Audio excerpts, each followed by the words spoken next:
राधे कृष्ण दोस्तों। इस बार वैशाख माह के शुक्ल पक्ष की एकादशी तिथि को मोहिनी एकादशी का व्रत रखा जाएगा। इस दिन भगवान विष्णु के मोहिनी स्वरूप की पूजा की जाएगी।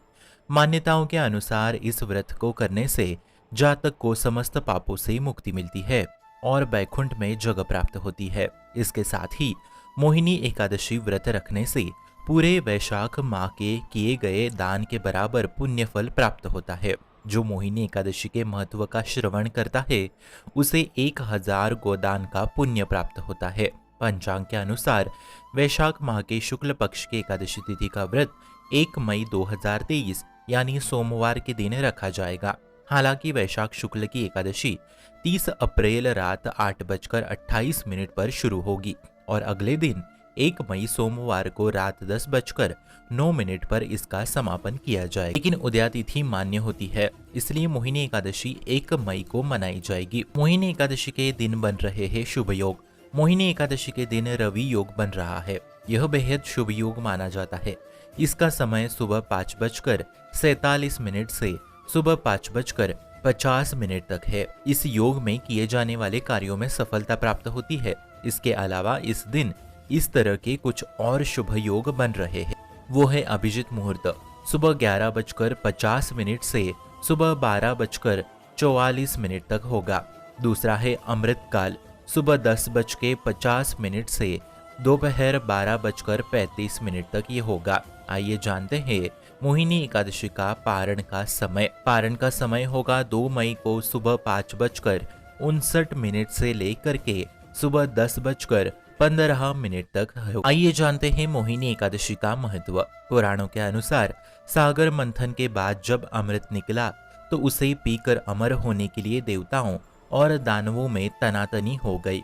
युद्ध जैसी नौबत देखकर वैशाख शुक्ल एकादशी को भगवान विष्णु ने मोहिनी स्वरूप धारण किया और अपने मोह जाल में फंसाकर देवताओं को अमृत और दानवों को मदिरा बांटा, क्योंकि असुर प्रवृत्तियों के अमर होने से सृष्टि को खतरा था। आइए जानते हैं पूजा विधि। मोहिनी एकादशी के दिन सुबह जल्दी उठकर स्नान आदि से निवृत्त होकर व्रत का संकल्प ले। मंदिर में या घर में ही भगवान की प्रतिमा या तस्वीर के सामने बैठकर विधि विधान से पूजा करे। भगवान विष्णु को रोली, मौली, पीला अक्षत, चंदन, ऋतुफल, पीला पुष्प, मिष्ठान अर्पित करे। धूप दीप से भगवान विष्णु की आरती करे और दीपदान करे। ओम नमो भगवते वासुदेवाय का जप और विष्णु सहस्त्र नाम का पाठ अवश्य करे। कपट दुर्गुणों से खुद को दूर रखते हुए नारायण का ध्यान करे। आम, खरबूजा, ककड़ी जैसी शीतल चीजें दान करे। आइए जानते हैं व्रत कथा। मोहिनी एकादशी व्रत की कथा के अनुसार सरस्वती नदी के तट पर भद्रावती नाम की एक नगरी में द्युतिमान नामक चंद्रवर्षी राजा राज करता था। वहां धन धान्य से संपन्न वो पुण्यवान धनपाल नामक वैश्य भी रहता था। वह अत्यंत धर्मालु और विष्णु भक्त था। उसने नगर में अपने भोजनालय, प्याऊ, कुएं, सरोवर, धर्मशालाएं आदि बनवाए थे।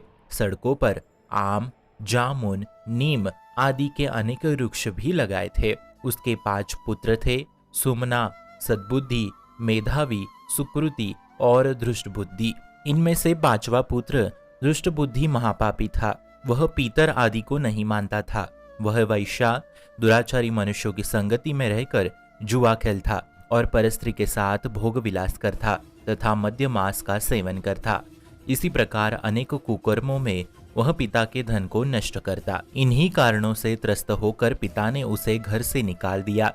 घर से बाहर निकालने के बाद वह अपने गहने कपड़े बेचकर अपना उदर निर्वाह करने लगा। जब सब कुछ नष्ट हो गया तो वैश्या और दुराचारी साथियों ने उसका साथ छोड़ दिया।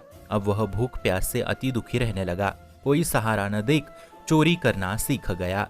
एक बार वह पकड़ा गया तो वैश्य का पुत्र जानकर चेतावनी देकर छोड़ दिया गया, मगर दूसरी बार फिर पकड़ में आ गया। राजाज्ञा से इस बार उसे कारागार में डाल दिया गया। कारागार में उसे अत्यंत दुख दिए गए। बाद में राजा ने उसे नगरी से निकल जाने को कहा। वह नगरी से निकलकर वन में चला गया। वहां वन्य पशु पक्षियों को मारकर खाने लगा। कुछ समय पश्चात वह बहलिया बन गया और धनुष बाण लेकर पशु पक्षियों को मार मार कर खाने लगा। एक दिन भूख प्यास से व्यथित होकर वह खाने की तलाश में घूमता हुआ कौंडिन्य नामक ऋषि के आश्रम में पहुंच गया। उस समय वैशाख मास था और ऋषि गंगा स्नान कर आ रहे थे। उनके पीछे वस्त्रों के छींटे उस पर पड़ने से उसे कुछ सद्बुद्धि प्राप्त हो गई। वह कौंडिन्य मुनि से हाथ जोड़कर कहने लगा कि हे मुनि, मैंने जीवन में बहुत पाप किए हैं। आप इन पापों से छूटने का कोई साधारण बिना धन का उपाय बताए। उसके दिन वचन सुनकर मुनि ने प्रसन्न होकर कहा कि तुम वैशाख शुक्ल की मोहिनी नामक एकादशी का व्रत करो, इससे समस्त पाप नष्ट होंगे। मुनि के वचन सुनकर वह अत्यंत प्रसन्न हुआ और उनके द्वारा बताई गई विधि के अनुसार व्रत किया। इस व्रत के प्रभाव से उसके सब पाप नष्ट हो गए और अंत में वह गरुड़ पर बैठकर विष्णु लोक चला गया। अंततः इस व्रत से मोह आदि सब नष्ट होते हैं। संसार में इस व्रत से श्रेष्ठ कोई व्रत नहीं। इसके महात्मा को पढ़ने से अथवा सुनने से 1000 गोदान का फल प्राप्त होता है। इस एकादशी की कथा वैशाख मास के दान का पुण्य देने में सक्षम है।